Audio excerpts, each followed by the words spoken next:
기도하겠습니다. 길이요 진리요 생명이 되신 주님, 감사와 찬양을 올려드립니다. 한 주간 동안에도 주의 날개 안에 품어주셨다가 이 시간 예배하게 하시니 감사드립니다. 죄와 허물로 영원히 죽을 수밖에 없는 우리를 예수 그리스도의 십자가의 은혜로 구원하여 주신 것 감사를 드립니다. 그러나 연약하여 주님의 영광을 위해 살지 못하고 내 뜻과 욕심을 따라 살며 지은 모든 죄와 허물을 용서하옵소서. 이 나라 이 민족을 축복하옵소서. 새로운 대통령이 선출되었습니다. 하나님을 두려워하고 국민을 위하여 평화와 화합과 성장의 나라로 이끌어가는 대통령과 유정자들이 되게 하옵소서. 열방에서 선교하는 선교사님들을 축복하사 복음을 전할 때의 안전을 지켜주시고 때를 따라 필요를 공급하여 주시며 담대히 복음을 전하여 땅끝까지 하나님 나라가 확장될 수 있도록 축복하옵소서. 성화교회를 축복하옵소서. 청출어람 환대와 존대의 예수 공동체로 하나님이 원하시며 기뻐하시는 뜻을 이루어가는 빛과 소금이 되는 교회 되게 하옵소서. 일어나 주님의 빛을 전하는 성화교회 되게 하옵소서. 각 기관들과 교육부를 축복하여 주셔서 풍성한 열매를 거두는 복된 기관들이 되게 하옵소서. 다음 세대에게 복음이 온전히 전수되고 말씀이 흥왕하게 하옵소서. 상한 갈대를 꺾지 않으시고 꺼져가는 등불을 끄지 않으시는 주님, 특별히 질병으로 고통당하는 성도님들에게 치료의 광선을 발하여 주시고 위로의 성령님 함께 하옵소서. 저희 교회에서 6월 24일 중전주 여전도 연합회가 열립니다. 잘 준비되게 하시고 하나님의 은혜 가운데 잘 맞춰지게 하옵소서. 이 시간 말씀을 전하실 목사님 영육간의 강건함으로 신혼신을 지켜주옵시고 성령의 능력과 은사를 갑절이나 더하여 주옵소서. 말씀이 선포될 때에 듣는 모든 저희들 말씀을 깨닫고 열매 맺게 하시며 메마른 땅의 단비처럼 각 심령마다 해갈의 은혜를 주옵소서. 이 모든 것 살아서 함께 하시고 역사하시는 예수 그리스도 이름 받들어 기도드립니다. 지난주에 우리는 사울이라고 하는 사람이 처음 시작이 얼마나 극적이었는가를 살펴보았습니다. 사울은 베냐민 지파 출신이었습니다. 그 당시에 전쟁의 원흉, 악한 자를 보호하려고 했다가 망해버린 족속이라고 하는 수치를 당했던 이 베냐민 지파에서 하나님은 사울을 일으켜 세워주셨습니다. 그리고 이 므낫세 지파, 한때 입다가 등장을 해서 이스라엘의 방패의 역할을 했지만 이 이스라엘의 중심부에 있었던 에브라임 지파가 입다를 시기하여서 악한 전쟁을 벌이다가 입다에 의해서 몰살을 당하면서 나중에 이 선한 일을 했음에도 불구하고 그 후손들이 에브라임 지파, 이 북이스라엘 전체가 무시했던, 싫어했던 이 악한 것으로 여겨졌던 이 므낫세 지파에게 어려움이 당했을 때 하나님은 이 사울의 베냐민 지파를 통하여서 그들을 구원하게 하고 그 일에 에브라임 지파가 찾아오게 하면서 전체가 화해하게 하는 엄청난 역사를 이루게 되면서 비로소 사울이 왕이 되는 장면을 보여주었습니다. 하나님이 이 공동체를 얼마나 귀하게 여기시는지를 살펴볼 수 있어요. 베냐민 지파가 한때 실패했지만 다시 시작할 수 있다. 그 얘기를 해주고 싶었던 거예요.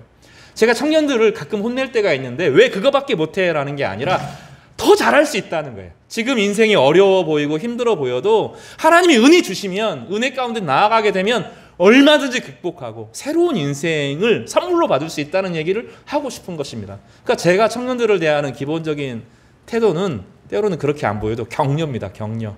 얼마든지 다시 인생을 시작할 수 있고 그 인생 가운데 하나님 주신 꿈으로 이겨낼 수 있다는 얘기를 하고 싶은 거예요. 사울에게 하나님께서 하셨던 메시지는 그것이었습니다. 한때 베냐민 지파가 망했지만 그리고 이스라엘 전체를 위험에 빠뜨리는 원흉이었지만 다시 시작하면 하나님 나라에 얼마나 아름답게 쓰일 수 있는지를 보여주고 싶었다는 거예요. 그래서 너무 자신에게 실망하면 안 됩니다. 다시 기회가 주어집니다. 하나님이 은혜 주시면 멋있게 인생을 살아갈 수 있습니다. 하나님의 형상으로 창조성을 발휘하고 하나님의 거룩함을 닮아내며 사랑하고 사랑받는 정말로 의미 있는 인생을 하나님 안에서 살 수 있다는 얘기를 하나님은 이 사울의 이야기를 통해서 보여주고 싶었던 거예요.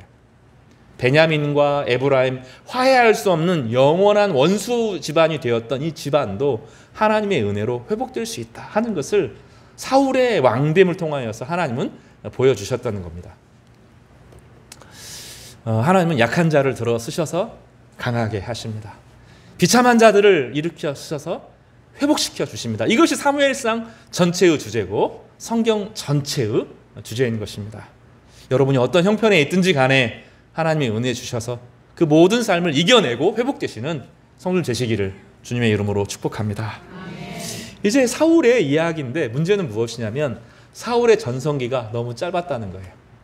나중에 사울은 오랫동안 이스라엘을 지키는 정치적인 방패의 역할을 합니다. 그리고 사울의 인생이 우리 너무 비참하게 그리는데 다윗은 그렇게 그리지 않았죠.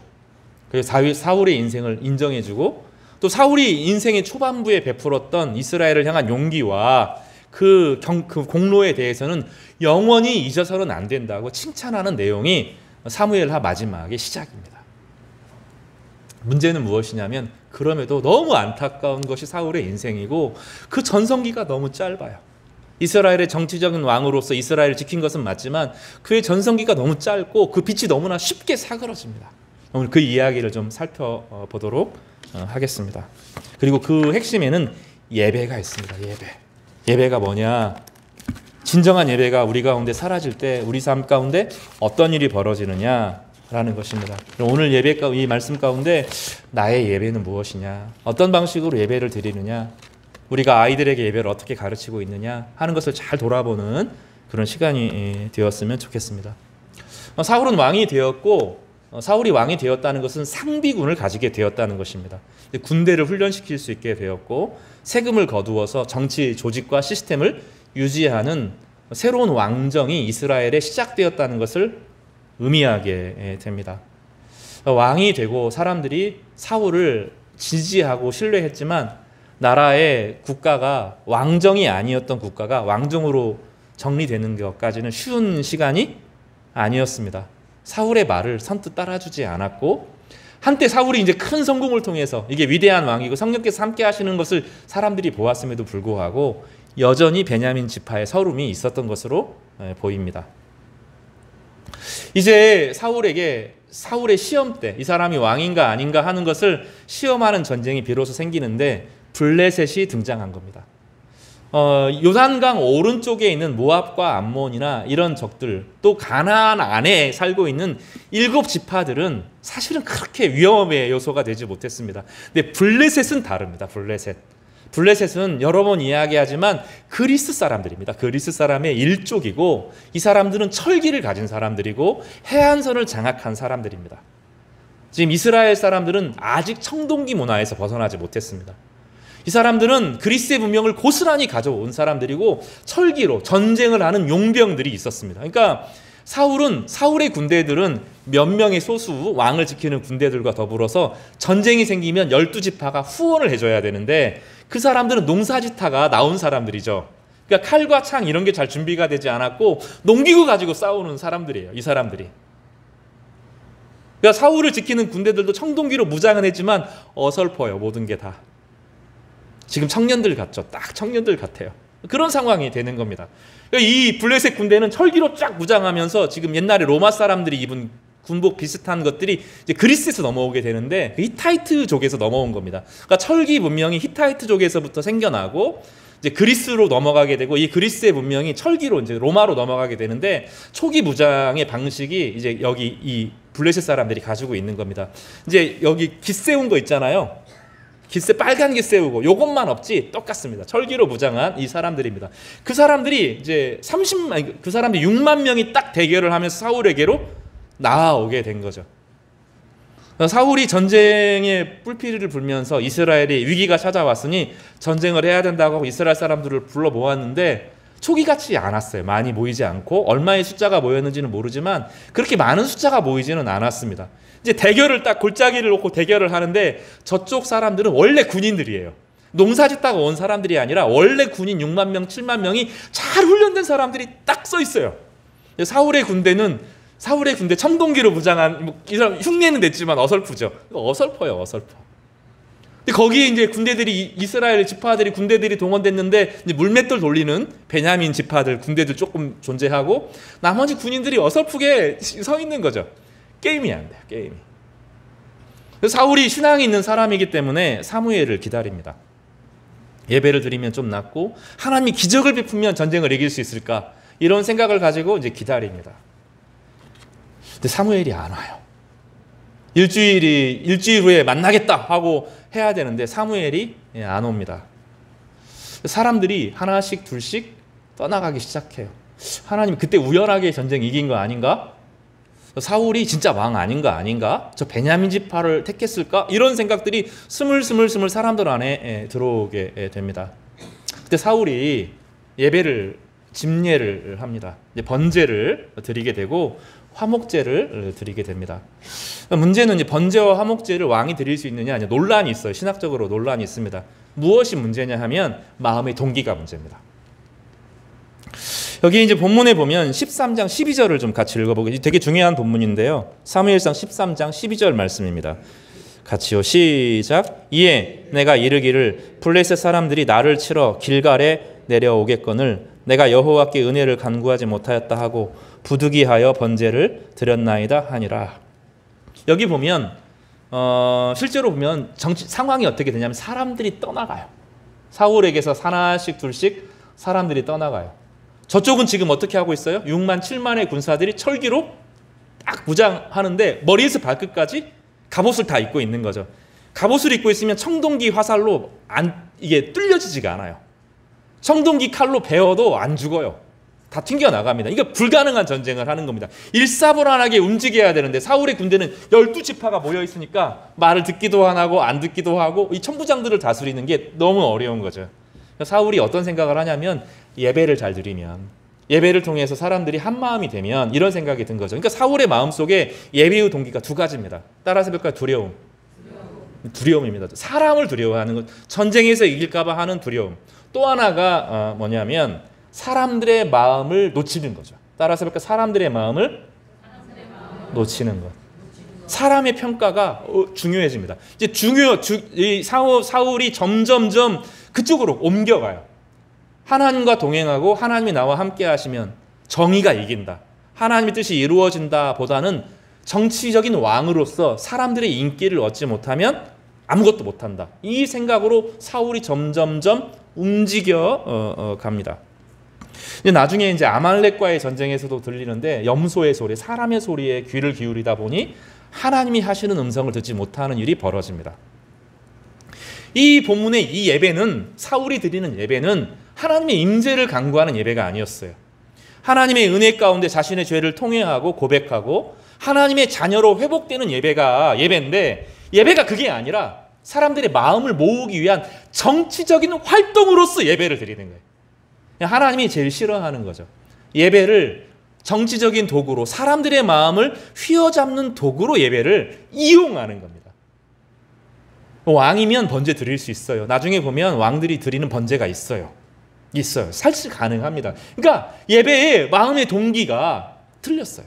하나님이 나와 함께 하시면 내가 바른 길에 서 있고 하나님이 나와 함께 하시면 나에게 성령을 부어주신다. 성령 안에서 하나님께서 함께 하시면 이긴다. 그리고 하나님이 원하시면 이게 주님의 뜻이 아니면 물러서도 된다. 이런 게 이제 예배인데 참된 예배 가운데 하나님의 임재를 구하고 하나님의 영광이 나타나기를 바라고 하나님 안에서 피조물로 돌아가는 거죠. 그래서 예배는 5가지를 예배 속에서 드릴 수 있는 따라서 볼까? 이게 모세오경에 등장하는데 새롭게 시작하게 하시는 하나님. 출애굽기가 뭐예요? 자유와 해방을 주시는 하나님. 예배를 통해 우리를 거룩하게 하시는 하나님. 광야 생활에 풍성한 생명을 주시는 하나님. 민수기가 광야의 책이잖아요. 광야 가운데 불기둥과 구름기둥으로 만나와 메추라기로 풍성한 삶을 누리게 하시는 생명의 하나님이죠. 민수기의 하나님이에요. 미래를 주시는 하나님. 따라서 볼까? 미래를 주시는 하나님. 우리의 미래가 있는 거죠. 온전한 예배 가운데 이 고백을 드리면 하나님이 우리 가운데 아무리 어두워도 다시 시작하게 하시고, 어떤 억압과 억압이 있어도 우리를 자유와 해방으로 이끄시고, 세상을 닮아가는 우상의 방식이 아니라 하나님의 거룩함을 담아서 나도 하나님의 영광으로 살아가게 거룩하게 하시고, 아무도 나를 도와주지 않는 빈 땅에 살아가는데 황무지 같은 인생 가운데 만나와 매출하기로 불기둥과 구름기둥으로 생명의 은혜를 풍성하게 부어주시고, 소망이 없는 곳에서 미래를 열어주시는 하나님을 우리가 예배하고 경배하는 거거든요. 그 하나님 앞에 나아가면 하나님 우리를 독수리처럼 올라가게 하셔요. 사방이 우겨싸도 그 하나님의 인재가 있으면 이기게 하거든요. 사울은 그 예배가 어느 순간 상실되어 있어요. 왜 그럴까요? 왕정 업무가 힘들었던 거예요. 사람들의 마음을 맞추는 것이 쉽지 않았던 거예요. 그 당시 이스라엘의 왕이 되는 게 쉽지 않아. 12지파의 마음을 맞추어서 하나의 국가를 만드는 건 너무너무 어려웠어요. 그러니까 그거 가지고 골몰이 하는 거죠. 사울은 생각이 너무 많았어요. 너무 복잡해요. 너무 예민해요. 하루 종일 이 나라 생각을 하는 거죠. 그래서 무엇이 사라져요? 그 안에 하나님 앞에 예배가 사라져요. 말씀의 묵상이 사라져요. 예배는, 성령과 함께 드리는 예배는 예민해요. 진짜 성령이 예민해요. 우리가 삶에서 고민하고 복잡한 것보다도 우리가 하나님을 마음 중심에 두기 위해서 애쓰면 섬세한 감각들이 돌아와요. 가라, 멈춰라, 해야 된다, 하지 말아야 된다. 이것들이 우리 가운데 주어지거든요. 그리고 하나님께서 우리 가운데 도울 사람들을 보내주시고 적절하게 우리 삶을 이겨낼 수 있도록 만들어줘요. 근데 예배가 우리 가운데 상실되어지면 몰라요. 내 안에 예배와 하나님의 성령이 상실된 것을, 가장 중요한 것은 내 안에 성령이 떠나가고 있다는 것을 느끼지를 못해요. 너무나 당연하게 여기게 되거든요. 그러니까 이 안에 그러면서 서서히 나타나게 되는데 찬양이 먼저 없어지게 되고요. 찬양 대신 불평과 원망이 내 안에 차오르게 시작합니다. 그래서 어느 순간 진짜 영적인 가난이 아니라 비참함이 내 안에 들어와요. 내가 비참해 보이고 내 주변에 아무도 없는 것처럼 보여요. 근데 하나님은 뭐하고 계시죠? 그를 지켜보고 계셔요. 그와 교제하기를 원하셔요. 근데 하나님과 교제하는 방법은 예배가 아니면 불가능하거든요. 우리가 강아지는 귀여워함으로 교제할 수 있어요. 그렇지 않아요? 사람들은 주고받는 것으로 교제할 수 있어요. 사람은 항상 기브 앤 테이크죠. 근데 하나님은 기브 앤 테이크가 안 돼요. 왜냐하면 하나님은 없는 게 없거든요. 하나님은 기브 앤 테이크가 안 돼. 내가 잘한다 이런 게 아니에요. 하나님과의 관계는 그 하나님의 존재를 인정하고 내가 피조물로서 맡기는 거예요. 맡기는 관계죠. 이게 하나님과의 관계예요. 그래서 엄청나게 부자가 10분의 자신의 재산의 절반을 드려도 하나님이 이건 아니야 라고 말할 수 있어요. 근데 정말로 가난한 사람이 1,000원, 2,000원 드리는 것도 하나님은 전체라고 받으셔요. 왜냐하면 하나님은 기브 앤 테이크가 안 되거든요. 하나님은 우리가 하나님께 맡겨야 돼요. 하나님의 창조주이심을 인정하고 고백하는 거죠. 이게 예배 안에서 이루어지는 거죠. 예배가 소홀히 되면 어느 순간 내가 내 인생을 떠안고 살게 돼요. 내가 내 인생을 떠안고 살라고 한 적이 없어요. 하나님은 내가 너희와 함께 한다. 세상에서 막 잘 되고 못 되고 이게 하나님께서 영광을 받으시고 그런 게 아니에요. 어떤 존재, 어떤 상황이든지 간에 나의 하나님이심을 고백하는 것으로 하나님 영광을 받으셔요. 우리가 사회적으로 성공한다고 하나님 영광 받으시는 게 아니에요. 이미 하나님의 것이에요. 이것을 사람들이 자꾸 착각해요. 원래 하나님의 것이었어요.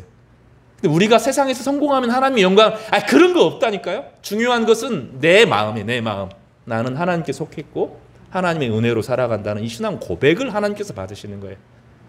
그와 동행하시고 성령을 부어주시고 그 역경 가운데, 그 신앙 고백 가운데 성령이 우리 가운데 충만해지면서 옳고 그름을 분별하게 되고 삶을 뚫고 지나가게 되는 거죠.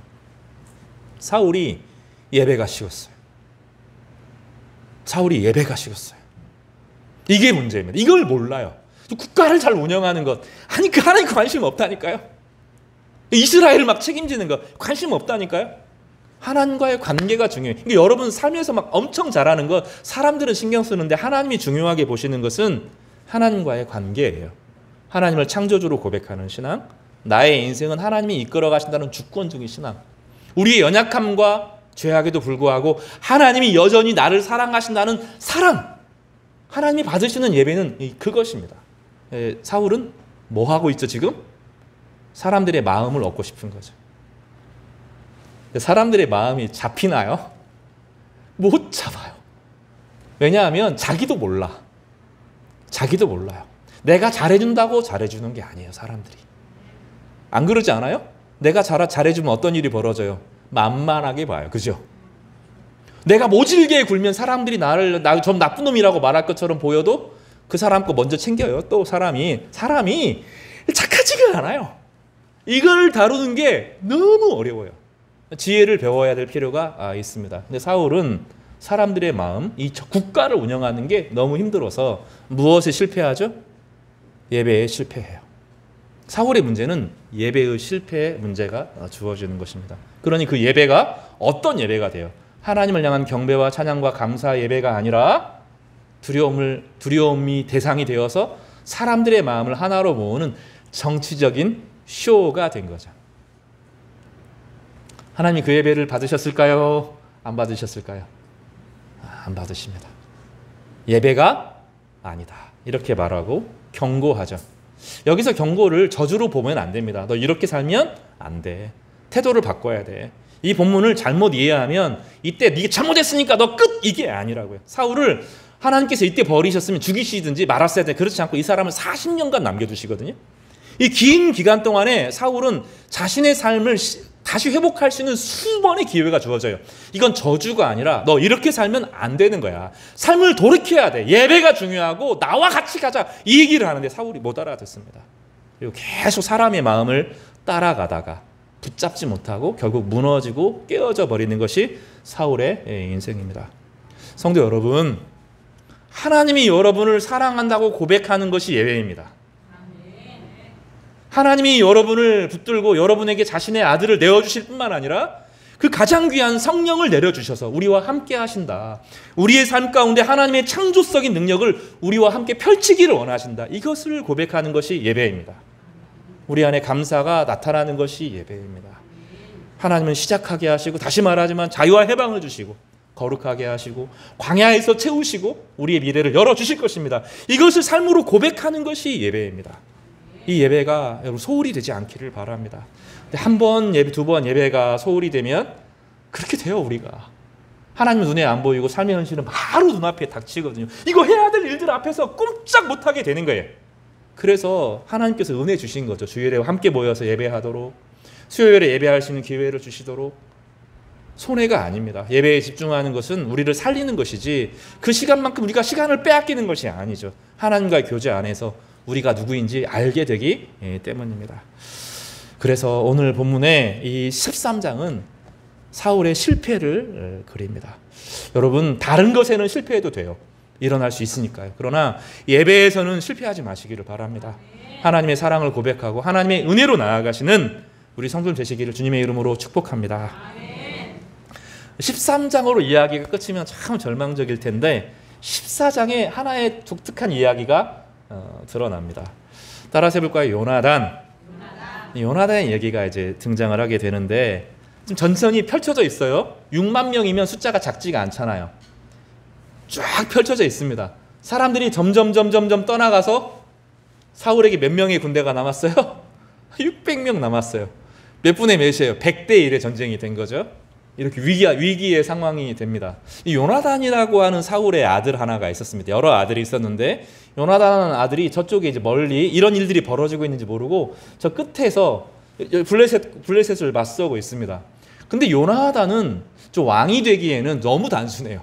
하나님이 요나단을 나중에 왕으로 안 세웠는지 생각을 해보면 왜 그랬을까 이런 생각이 드는 여러 지점들이 있는데 전투에는 진짜 싸움 너무 잘하는 요나단입니다. 사울이 50에서 60세 이 당시 나이를 측정할 수가 없고요.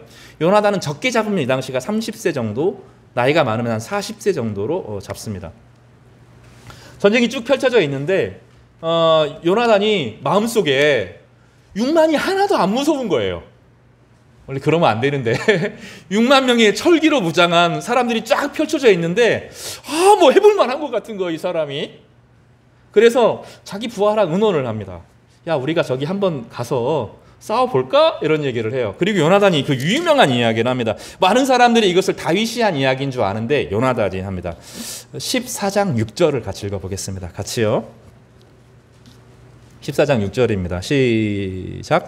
요나단이 자기 무기를 든 소년에게 이르되 우리가 이 할례받지 않은 자들에게로 건너가자. 여호와께서 우리를 위하여 일하실까 하노라. 여호와의 구원은 사람이 많고 적음에 달리지 아니하였느니라. 이 고백을 요나단이 합니다. 우리식으로 말하면 미쳤죠. 미쳤어요. 미쳤어요.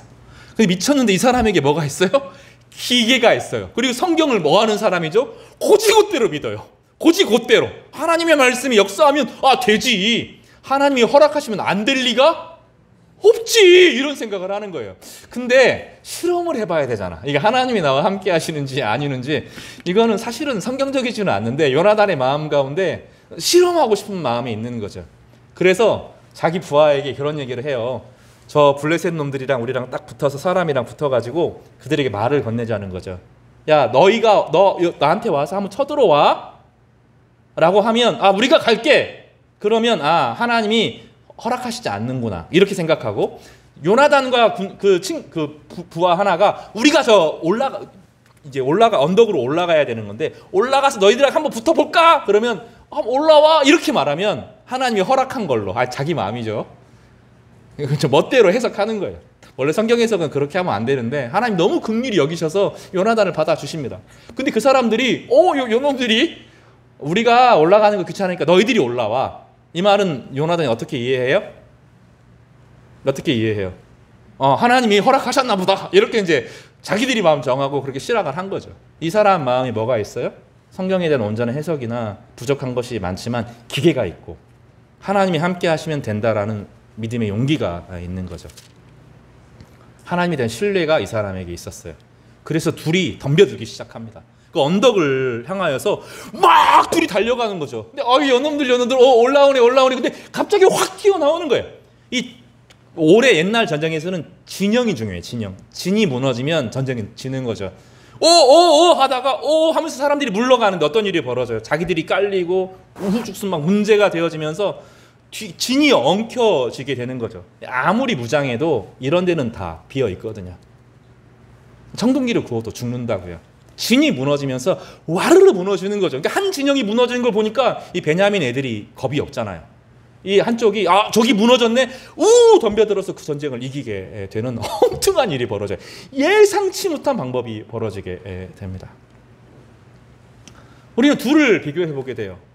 제사의를 통해서 하나님께 기쁨을 드리려고 하는 사람의 마음을 하나로 모아서 정치적인 쇼를 하는 이 사울의 헛된 예배. 그동안 그가 얼마나 말씀을 소홀히 하고 하나님의 능력을 소홀히 하고 교제를 소홀히 했는지를 보여주는, 하나님이 국가를 잘 다스리라고 사울을 세운 게 아니에요. 하나님에 대한 온전한 예배와 경배와 찬양으로 자신의 마음을 하나님께 드리는 것을 하나님께서 목표로 삼으셨어요. 우리가 신앙생활 하면서 우리 인생에서 과도한 책임을 받을 때가 있어요. 내가 이것도 잘해야 되고 저것도 잘해야 되고 직장에서 성공해야 되고 뭐하고 많이 하는데 이 사람도 만족시켜야 되고 저 사람 이야기도 들어야 되고 막 조율하고 그러지 마세요. 나중에 지혜롭게 되는데 아무리 해도 안 돼요. 젊은 어린이 친구들은 안 돼요. 왜냐하면 사회적인 약자로 시작하기 때문에 뭘 해도 만족을 시키지 못한다고요. 내 길 가면 돼요. 원래 사람은 약하고 내가 잘해도 저 사람에게 친절이 돌아올 거 생각하지 마시고 그냥 나의 포지션대로 내 친절을 보여주면 돼요. 사람들의 평가에 너무 막 귀 기울일 필요 없어요. 중요한 것은 마음속에 사랑의 동기가 되도록 애쓰는 거죠. 훨씬 중요한 것은 하나님은 그 일에 맡겨둔 게 아니라 어떠한 상황에서도 하나님을 사랑하고 신뢰하기를 바라셨던 거예요. 그것이 그의 예배로 표현되기를 바라셨어요. 하나님이 우리 가운데 유일하게 원하는 것은 그 예배예요. 예배. 요나단의 예배는 요나단이 지금 전쟁이 문제가 아니라 그가 어떠한 삶을 살아가고 있는지를 보여줘요. 물론 왕은 이러면 안 됩니다. 나중에 보면 다윗은 하나님을 향한 참된 마음과 삶의 지혜를 고루 갖춘 사람이죠. 요나단은 그러기에는 너무 단순하죠. 그러나 하나님은 지금 사울과 요나단 중에 누가 더 중요하다고 보셔요? 너무 뻔하잖아요. 누가 지금 중심에 이 이야기를 이끌어가는 게 요나단이죠. 단순하지만 이런 생각을 하는 거죠. 하나님이 기뻐하시면 된다. 따라서 해볼까요? 하나님이 기뻐하시면 된다. 이게 요나단의 믿음이에요. 얼마나 단순합니까? 근데 하나님은 살면서 너무 복잡하게 생각하지 말고 지금은 하나님이 기뻐하는 것 하면 된다는 거예요. 그 위기 상황을 극복하는 것은 이 단순한 믿음입니다. 하나님이 이 예배를 받으셔요. 이 예배를 받으십니다. 사울이 이 당시 금식을 막 선포하고 그러거든요. 요나단이 모르고 꿀을 막 찍어 먹기도 해요. 근데 사람들이 요나단 죽이면 안 된다고. 하나님의 승리가 요나단에게 있으면 사울 당신이 틀린 거고, 허례적인 막 의식, 예식 이런 거 받는 것이 아니라 하나님이 받으시는 건 이 마음이라는 거예요.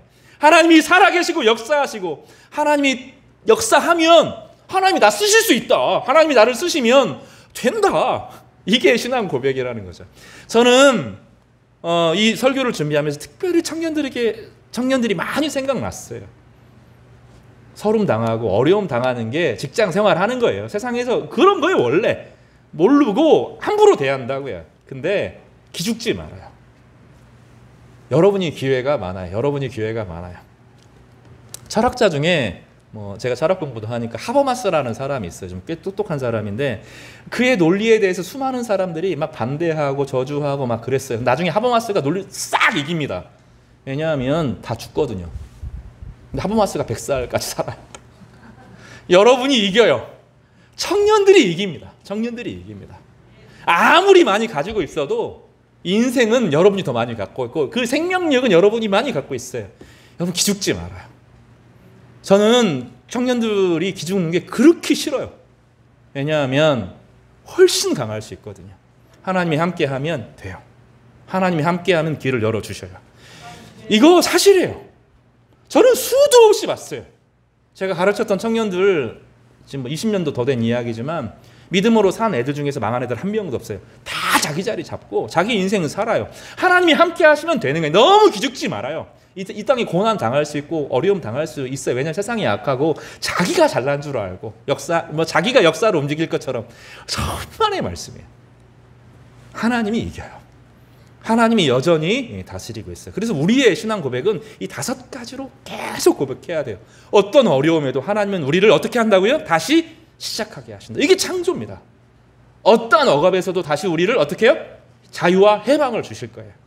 어떠한 상황에서도 세상이 우상에 물들지 않은 거룩한 사람으로 우리를 만들어 가실 거예요. 광야 생활하는 거예요. 인생은 원래 광야 생활이에요. 만나와 메추라기가 공급될 거예요. 불기둥과 구름 기둥이 여러분을 이끌어 갈 거예요. 그리고 미래를 열어주실 거예요. 그래서 신명기가 중요합니다. 기죽으면 안 돼요. 여러분 기죽지 마시기를 바랍니다. 청년들은 기죽으면 안 돼요. 요나단이 청년이에요. 영원한 젊은 요나단. 요나단이 젊음이죠. 요나단같이 사셔요. 기죽지 마세요. 하나님이 원하시면 된다. 이게 청년들에게 있어야 될 믿음의 고백이라고 저는 믿습니다. 제가 나이 들어 보여요? 아니 힘들죠. 요즘에 좀 나이 드는 게 이런 거구나. 머리카락 빠지고 지치고 피곤하고 그런데 마음은 여전히 청년이죠. 저는 여전히 좀 요나단 같은 구석이 있거든요. 좀 다윗과 같이 지혜로워야 되는데 여전히 요나단 것 같아서 하나님이 하시면 하지 뭐 이런 생각으로 또 하나씩 해요. 제 삶에 그런 역사들이 나타나요. 또 늦게 시작해서도 공부도 했고 뭐 학교에서 가르치기도 하고 책도 쓰고 뭐 그런 일도 일어나잖아요. 늙었다고 생각하면 늙은 거예요. 끝나는 거예요. 그러니까 하나님이 우리와 함께 하시면 여전히 일을 이루시고 하나님의 뜻을 이루실 거예요. 여러분을 통해서 일하실 것이 있어요. 근데 하나님께서 여러분에게 바라는 것은 많지 않다고요. 막 삶의 영광을 막 이루고 엄청나게 업적을 이루어야 하나님께서 영광을 받으시지 않고 뭐라고요? 충실한 예배.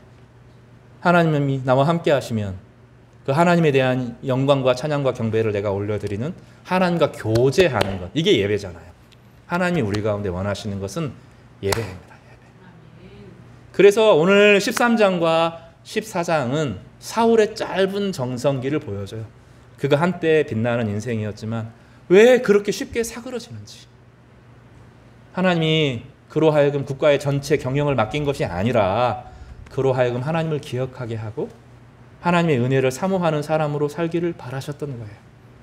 그리고 그를 이때 저주로 끝내는 것이 아니라 그를 지켜보면서 그가 이 교제로 나아오기를 하나님은 계속 기다리십니다. 사무엘 14장은 요나단의 전혀 다른 방식의 예배를 보여줍니다. 그러나 그가 그렇게 되기까지 그가 평상시 삶을 어떻게 살았는지 우리는 추측할 수 있습니다.